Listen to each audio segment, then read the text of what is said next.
I'm not a consumer, nigga. You feel me? Like I don't consume.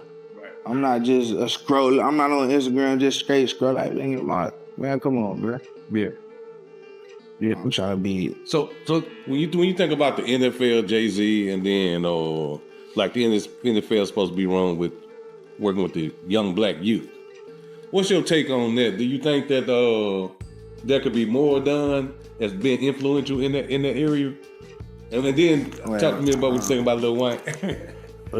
What you mean by the NFL and Jay-Z?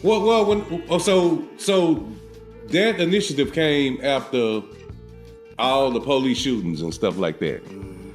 He stepped in, and then you had the kneeling and stuff like that.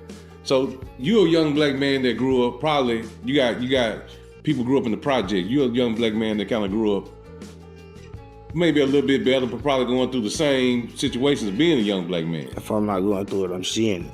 Like. So speak on that. Family, I'm seeing it, but like. I don't know if it's a foundation that's going on with the NFL. Like, bro, there could always be something more done, bro. It's the NFL, bro. They choose to spend money on what they choose to spend money on. Like, there could always be something more done, It's just what they want to do. Like, my opinion is, like, man, move crazy about that shit. But I'm a young black man, like you said, like. The realm of celebrity culture is well known for its exaggerated personalities, secret information, and recent events. Involving Oprah Winfrey and the FBI's probe into Sean Diddy Combs, these developments have placed the media mogul in an uncomfortable new spotlight. Oprah has long been seen as a symbol of achievement, compassion, and empowerment. To buy a tape, this particular tape, and then distribute it, because that's what he said. She's been distributing it to pedophiles for a price. And ain't nobody said nothing in all these years. As much hate as Oprah get, you think they wouldn't have put that out here somewhere? Man, I got this from Oprah. Somebody would have been put her on blast.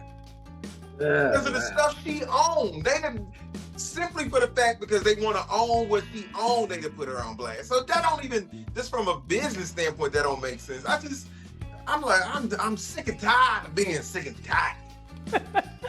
Steve, let me bring you in. Same thing. What are your thoughts on this, and do you agree with Dr. Umar? Well, first of all, I love Dr. Umar. Sometimes he can be a little bit too woke. But Dr. Umar, first of all, I'm gonna say this: your outfit is terrible. I've seen you wear better. The outfit, them Chinese folks fooled you on that van. That outfit, that shirt, hat combo is awful. But listen, I pity the food. It's awful. But you know what, man? He is right. I feel like people are trying to get rid of a lot of our high-profile black celebrities. I really believe that. With this thing with Diddy, it's a lot of evidence against him. But this Oprah thing is really, really kind of far-fetched. $75 million, to get the baby or Chronicles. But she handed them out. You get the Chronicles. I don't see that. And by the way, Oprah, I think she was a victim of sexual assault as well. So why would she be in on something like that? That's kind of far-fetched. So I'm not buying that. But I do agree with Dr. Umar. And Yeah, and Steve, he's specifically talking about YouTubers. Typically these are people who don't have credible sources. Typically I know here, because we are based on YouTube, we always try to dig deep. Where did this come from? Who said this? Who said that? Do you think there needs to be a real penalty? Because I don't think there's a real penalty other than you saw Piers Morgan, who got a cease and desist.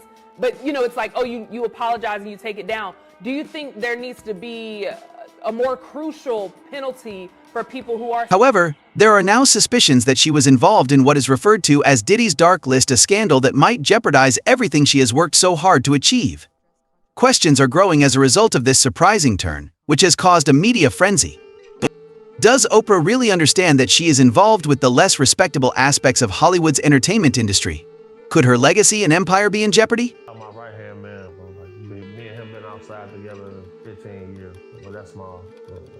He the reason I'm alive right now. You feel me? Like, he don't really care about money like that. Like, he don't really care about a lot of them. As long as he got his jewelry, he got his cup, he got his gun, and we doing our thing, he cool. Yeah, that's all you need in life. So, whenever I know I got a situation coming up and, the risk of dying is high, dude, I gonna make sure he there. That's what he like to do. Right. But anywhere I take my boy, I have to give him certain guidelines. On this particular day, I say, bro, I don't know what we're gonna see in here, but we get $2,500 apiece to keep these two models right here safe at this event. Don't get out of my eyesight. He said, Gordo? That's my nickname, Gordo. I said, Gordo, I love you, but I gotta go to the bathroom. I said, okay, bro, the bathroom over there, I think. So I'm over here dealing with them.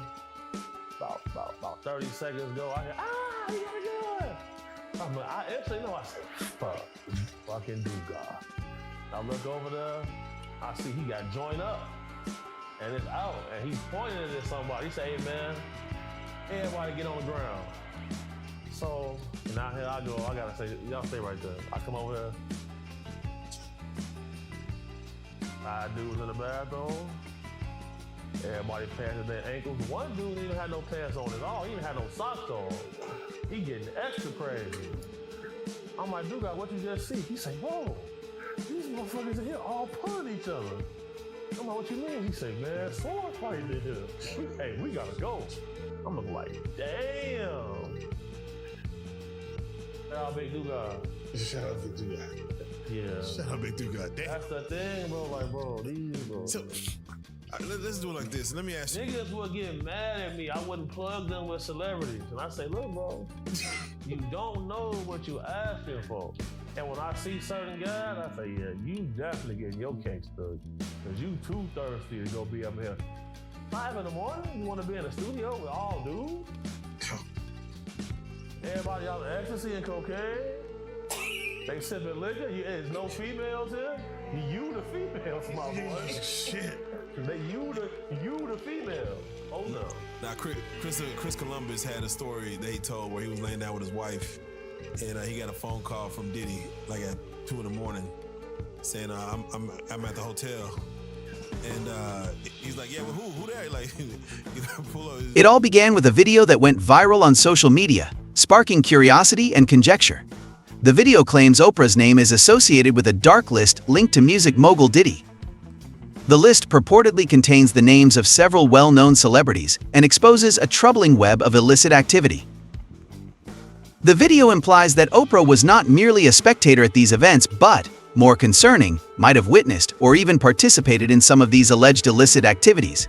Many of these reportedly occurred at Diddy's infamous parties over the years. The accusations are grave, and the stakes couldn't be higher. Recently posted a video of his upcoming Halloween party featuring Chris Brown. It looks like it's gonna be crazy. You had made mention about Jamie Foxx, or he had made mention himself in a special, talking about his almost losing his life, and his hospitalization was due to Diddy. There are stories of him getting beat up and getting put, but I know he was on a movie set, but something from an altercation or something from drug related that was given to him. Diddy will pull up and get wild with you by himself. Like, he's not soft. So that's the whole thing with him, like, He'll pull up and take something, like, bro, he'll pull up and, bro, he slapped Drake. He did, and everyone looked over that.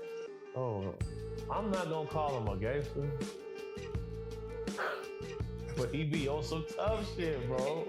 And it'll piss you off, like his son with the lip gloss on and the wave all the time. Yeah, he sweat. He a gangster, bro. I mean, like, bro, we'll get crazy with you in here. Anyone who probably do a lot of cocaine will feel all kind of invincible. Will feel all kind of courageous. With money, I believe they'll do a lot. They're outside a normal man, who's rational, and just say, "Let me post up." But let me get your take on with Jamie Foxx, because mind you, Diddy parties and Jamie Foxx parties were the two black Hollywood elite parties that you would always hear about. That was like, you gotta be there to see it. For him to say that I was hospitalized possibly because of something that happened with Diddy. He thought he was gonna tell. So look, I'm a shout out Big Dugas, my right hand man. Shout out folks. He have a very interesting Jamie Foxx story. I don't know if you know about this or seen it. No. Give us the Cliff Notes. I'm gonna let him come on here and tell that, but I'll say this though. I know he said something about Jamie Foxx in the bathroom. It wasn't Jamie Foxx in the bathroom, it was his party. Okay, it's his party, and then the bathroom situation went down. The bathroom situation went down. The dispute regarding Oprah's purported inclusion on this dark list, the idea that she could be involved in such a dark side of Hollywood's elite, is shocking to many. It raises the fundamental question of whether the woman who spent decades building an empire based on trust and empowerment is concealing a deeply troubling secret. This scandal has swiftly become one of the most talked about topics in celebrity gossip. Oprah, with her media empire that includes everything from her highly influential talk show to her book club and own network, has long been a beacon of moral clarity. She is widely seen as a champion for women's rights, education, and social justice. And just because they married, that don't mean shit, because they got lavender marriages. Yeah, man. And they be You know what a lavender marriage is, right? Is it kind of like a beard where a woman kind of fronts like a, yeah. And vice versa. Like, allegedly, I believe when I first saw Gabrielle Union, right? Allegedly, I believe she was a lesbian, because I seen her in clubs hanging out with people, and she was with women, right? So when I see her with Dwayne Wade later, I always thought she was gay or lesbian. You know what I'm saying? Because I've seen her with women, like hanging out and doing things like that's straight women wouldn't be doing to each other. You know what I'm saying? So there's a lot of people in the entertainment industry. And then when you look at Dwayne Wade, right? Don't he look real feminine? And what man's gonna be sitting there cool with his son becoming a girl? Exactly. You have to be like really in tune with some shit to be sitting there being cool with your little boy wanting to make that type of decision at that age. You can't make that decision in my house at that age. Nigga, you better wait till you about 21 or you can get out and you can make that decision. But you're not living under my roof. To each his own, man. But thank God Trump won. Because now we back to two genders again. Now, yeah, bro, I've definitely been discriminated against in the social media space, man. Like, because I'm not gay, and usually it seems like a lot of those blogs, like the Shade Room and a bunch of others, I don't even want to name, man. Like, you know, if you're not a gay blogger, they don't really want to repost your videos or any of that, bro. No, they all. If you're the Breakfast Club, they will. Heterosexual discrimination. They don't talk enough about that right there. People don't even know that's and it is a real thing. Mm-hmm. It's a real thing. You know what I'm saying? I went through it at BET. I went through it throughout the industry, man. You know what I'm saying? Niggas will really